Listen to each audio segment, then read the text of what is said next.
Hello dear student, welcome back. इस video में आपको पढ़ाने वाला हूँ सेन वंश का इतिहास। देखिए, सेन वंश के बारे में भारतीय इतिहासकारों में बहुत सारे मतभेद हैं, लेकिन मैंने इस वीडियो में उन मतभेदों को कम करने की कोशिश की है। इसीलिए आप इस वीडियो को पूरा देखें और ध्यान से देखें। और अगर आपको इसकी पीडीएफ चाहिए तो link description box, comment box या फिर टेलीग्राम चैनल पर चले जाओ तो वहां पर आपको मिल जाएगी। तो चलिए इस वीडियो की शुरुआत करते हैं और पढ़ते हैं सेन वंश का इतिहास। यह है सूचना, तो इसे आप जरूर पढ़ें। सेन वंश का परिचय। सबसे पहले बात करते हैं परिचय की। सेन वंश के अभिलेखों के अनुसार सेन वंश के राजा मूलतः कर्नाटक के रहने वाले थे। सेन वंश की स्थापना सामंत सेन के द्वारा बंगाल के राढ़ नामक स्थान पर की गई थी और सेन वंश की राजकीय भाषा संस्कृत तथा राजधानी गौड़, विक्रमपुर और नवद्वीप में थी। देखिए, मैं आपको यहाँ पे बताना चाहूँगा कि सेन वंश के राजाओं ने अपने आप को मूल रूप से बंगाल का नहीं माना है, बल्कि कर्नाटक का बताया है। तो ये कर्नाटक के रहने वाले थे इनके अभिलेखों के अनुसार, और इतिहासकारों ने भी इनको कर्नाटक का ही माना है मूल रूप से। सेन वंश की स्थापना सामंत सेन के द्वारा की गई थी, बंगाल के राढ़ नामक स्थान पर की गई थी। ये आपको यहाँ पे याद रखना है। और सेन वंश की राजकीय भाषा संस्कृत थी, इसे आप याद रखें, ये एक बार एग्जाम में पूछा गया था ये सवाल। और राजधानी की अगर बात करें तो गौड़, विक्रमपुर और नवद्वीप, तीन जगह इनकी राजधानियां रहीं। देखिए, गौड़ आधुनिक पश्चिम बंगाल के मालदा जिले में है और विक्रमपुर आधुनिक बांग्लादेश के मुंशीगंज जिले में है। ये आपको यहाँ पे याद रखना है कि आधुनिक बांग्लादेश के मुंशीगंज जिले में है ये विक्रमपुर। नवद्वीप आधुनिक पश्चिम बंगाल के नदिया जिले में है। तो ये आपको यहाँ पे याद रखना है, ये अलग अलग स्थानों पे इनकी राजधानियां रही हैं। तो ये जितना मैंने हाईलाइट किया हुआ है, बस आपको इतना ही याद रखना है। सेन वंश के ऐतिहासिक स्रोत। इसका मतलब है कि सेन वंश का जो हम इतिहास पढ़ते हैं तो उसकी जानकारी हमें कैसे प्राप्त होती है। तो सबसे पहले देख लेते हैं। नंबर 1, अभिलेखों के माध्यम से। देखिए, अभिलेखों के माध्यम से इनकी जो जानकारी प्राप्त होती है, हालांकि ज्यादा तो अभिलेख इनके मिले नहीं है सेन राजाओं के, लेकिन एक अभिलेख है जो कि बहुत प्रसिद्ध है और बहुत बार इसको परीक्षा में पूछा गया है। सेन वंश के अभिलेखों में विजय सेन का देवपाड़ा अभिलेख सबसे महत्वपूर्ण और विश्वसनीय माना जाता है, जिसमें उनकी विजयों का उल्लेख किया गया है। आपको ये याद रखना है कि देवपाड़ा अभिलेख, ये अभिलेख सेन राजा विजय सेन का है और ये बहुत महत्वपूर्ण माना जाता है। अब बात करते हैं साहित्य की। तो साहित्य के माध्यम से भी आप सेन राजाओं का इतिहास है वो जान सकते हो। वल्लाल चरित ग्रंथ, ये भी एक बहुत महत्वपूर्ण ग्रंथ है जिसमें वल्लाल सेन का इतिहास मिलता है। स्मृति दान सागर ग्रंथ, अद्भुत सागर ग्रंथ, गीत गोविंद। तो ये आपको यहां पे याद रखना है कि देखिए, वल्लाल चरित ग्रंथ, स्मृति दान सागर ग्रंथ और अद्भुत सागर ग्रंथ, इन तीनों की रचना वल्लाल सेन के द्वारा की गई थी। परंतु इतिहासकार इस पे एक मत नहीं है। इतिहासकार मानते हैं कि इनकी रचना वल्लाल सेन ने अपने गुरु के साथ मिलकर की थी। तो ये यहाँ पे आपको याद रखना है। लेकिन वल्लाल चरित और स्मृति दान सागर ग्रंथ को तो पूरा लिख लिया था वल्लाल सेन ने, परंतु अद्भुत सागर ग्रंथ वो पूरा नहीं लिख पाए थे, उससे पहले ही उनकी मृत्यु हो गई थी। इसके बाद गीत गोविंद, जिसके रचयिता जयदेव थे, तो जयदेव ने इस ग्रंथ को पूरा किया था, अद्भुत सागर ग्रंथ को। ये आपको यहाँ पे याद रखना है। अब पढ़ते हैं सामंत सेन के बारे में। सामंत सेन सेन वंश के पहले राजा थे। सामंत सेन का शासनकाल संभवतः 1070 से 1095 ईस्वी के मध्य में था। मैं आपको यहाँ बताना चाहूंगा कि हर राजा के शासनकाल संभवतः है, निश्चित नहीं है। आपको ये यहाँ पे याद रखना है।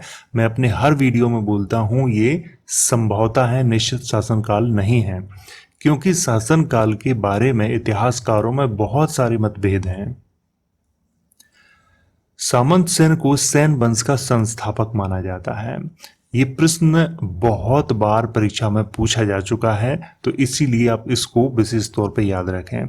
सैन वंश का संस्थापक किसको माना जाता है? सामंत सेन को माना जाता है। सामंत सेन के द्वारा ही आधुनिक पश्चिम बंगाल के राढ़ नामक स्थान पर एक छोटे से राज्य की स्थापना की गई थी। यानी कि सामंत सेन के द्वारा राढ़ में एक छोटे से राज्य की स्थापना की गई थी। सामंत सेन के बाद उनके पुत्र हेमंत सेन राजा हुए। उन्होंने 1095 से 1096 ईस्वी के मध्य में शासन किया। केवल 1 वर्ष का इनका शासन काल था, किसका? हेमंत सेन का। और हेमंत सेन किसके पुत्र थे? सामंत सेन के पुत्र थे। तो यहां पर ये जितना मैंने हाईलाइट किया हुआ है, बस आपको इतना ही याद रखना है। विजय सेन, अब इनके बारे में पढ़ते हैं।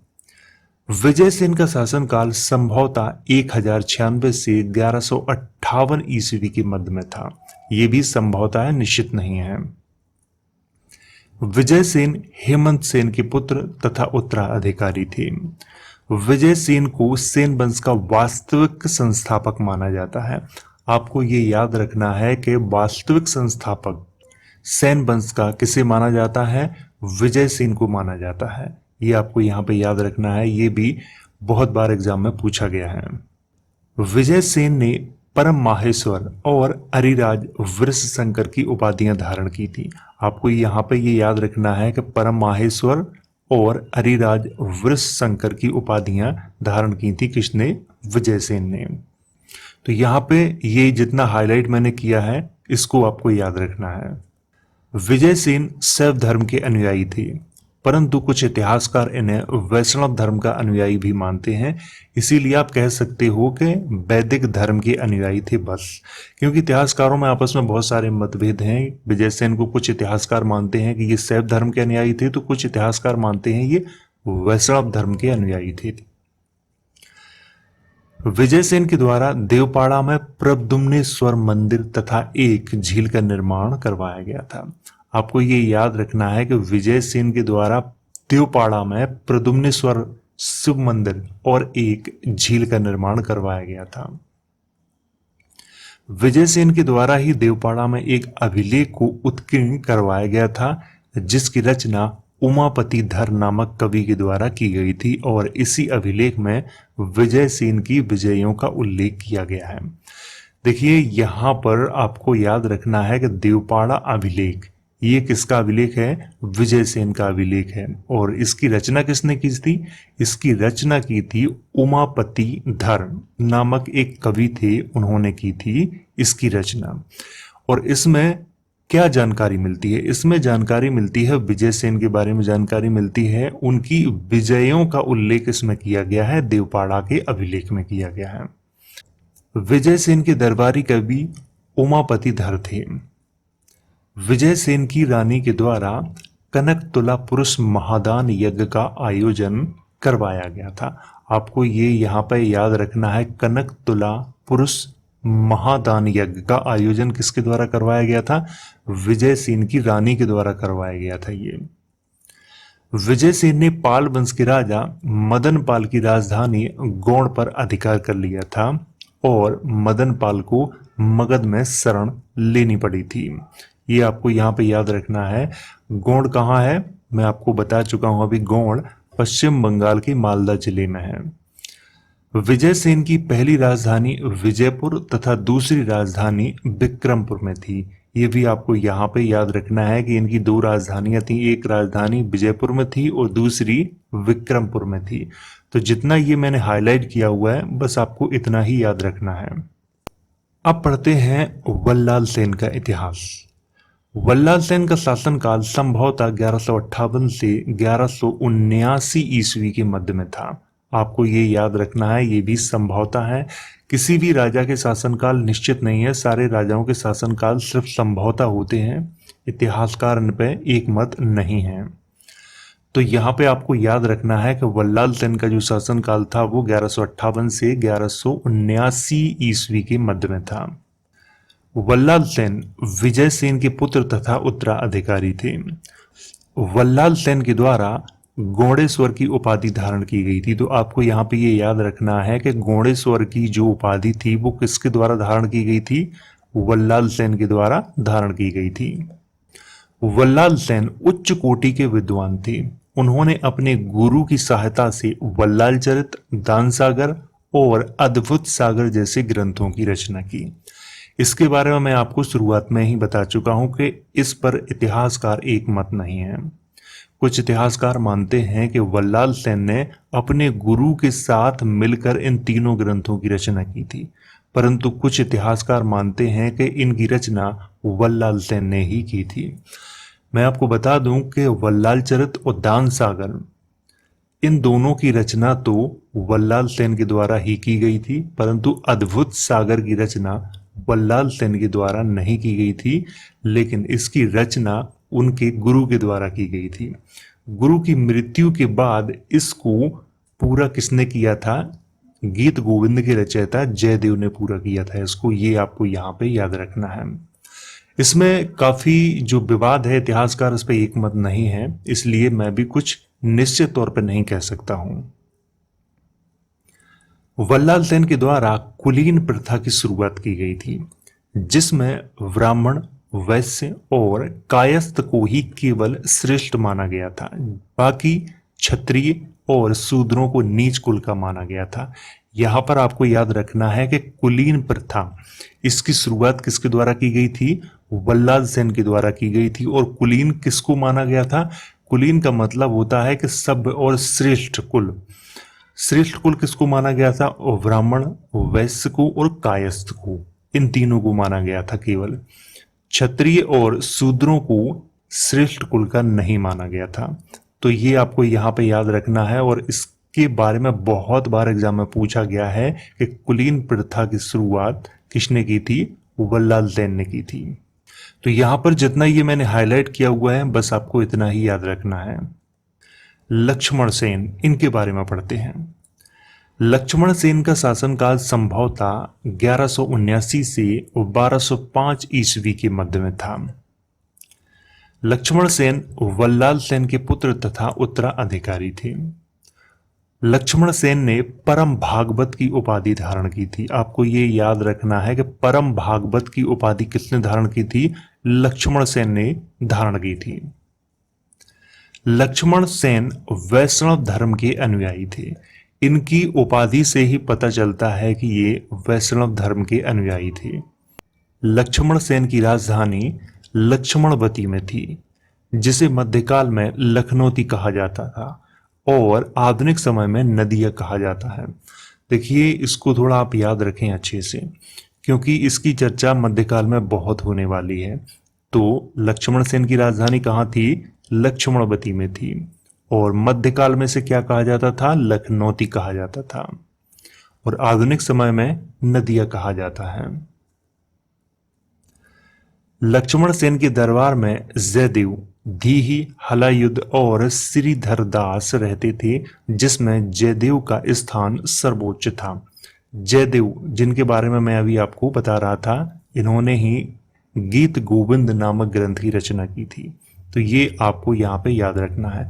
और ये कवि तो थे, और कवियों में इनका सबसे सर्वोच्च स्थान था जयदेव का। और ये लक्ष्मण सेन के न्यायाधीश भी थे, साथ में मुख्यमंत्री भी थे। इनके पास बहुत सारे पद थे।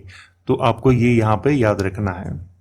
1202 ईस्वी में कुतुबउद्दीन ऐबक के सेनापति मोहम्मद बख्तियार खिलजी ने लक्ष्मण सेन को पराजित करके उनकी राजधानी नदिया पर अधिकार कर लिया था। लक्ष्मण सेन ने पूर्वी बंगाल, जिसे आधुनिक बांग्लादेश कहा जाता है, तो बांग्लादेश में जाकर शरण ली थी। और लक्ष्मण सेन के बाद बाकी सभी सेन राजाओं ने पूर्वी बंगाल से ही अपना शासन चलाया था। मैं आपको बता दूं, यहाँ पर 1202 ईस्वी में क्या हुआ था कि कुतुबउद्दीन ऐबक के जो सेनापति थे, हालांकि कुछ इतिहासकार मोहम्मद बख्तियार खिलजी को ऐबक का सेनापति नहीं मानते हैं। उन्होंने लिखा है कि ये सूबेदार थे, और इन्हें कहाँ का सूबेदार बनाया था? बिहार का सूबेदार बनाया था।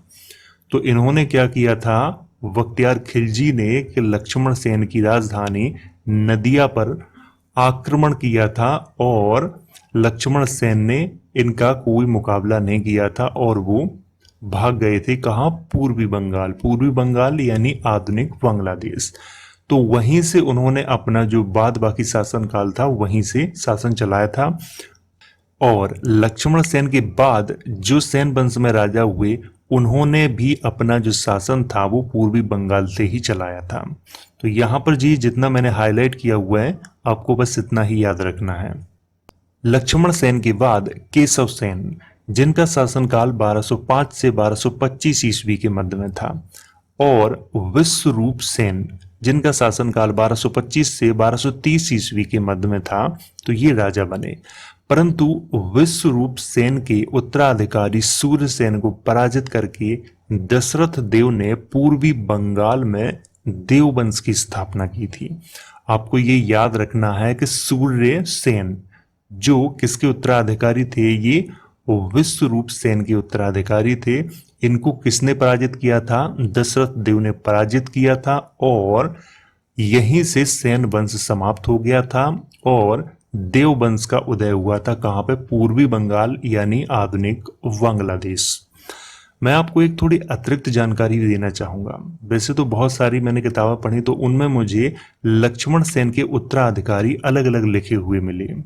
कुछ इतिहासकार लिखते हैं कि लक्ष्मण सेन का उत्तराधिकारी विश्वरूप सेन हुए और इनका शासनकाल लिखते हैं 1205 से 1225 ईस्वी। और विश्वरूप सेन के बाद केशव सेन हुए और इनका शासनकाल लिखते हैं 1225 से 1230 ईस्वी के मध्य में लिखते हैं। तो यहाँ पर नाम इन्होंने आगे पीछे कर दिए हैं, लेकिन ज्यादातर जो इतिहासकार हैं वो इसी मत को समर्थन करते हैं कि लक्ष्मण सेन के उत्तराधिकारी केशव सेन थे। हो सकता है आप कोई और बुक पढ़ें तो इसीलिए उसमें आपको लिखा मिले और आप बाद में फिर कमेंट करें, इसीलिए मैं इसकी जानकारी आपको पहले ही दे रहा हूं।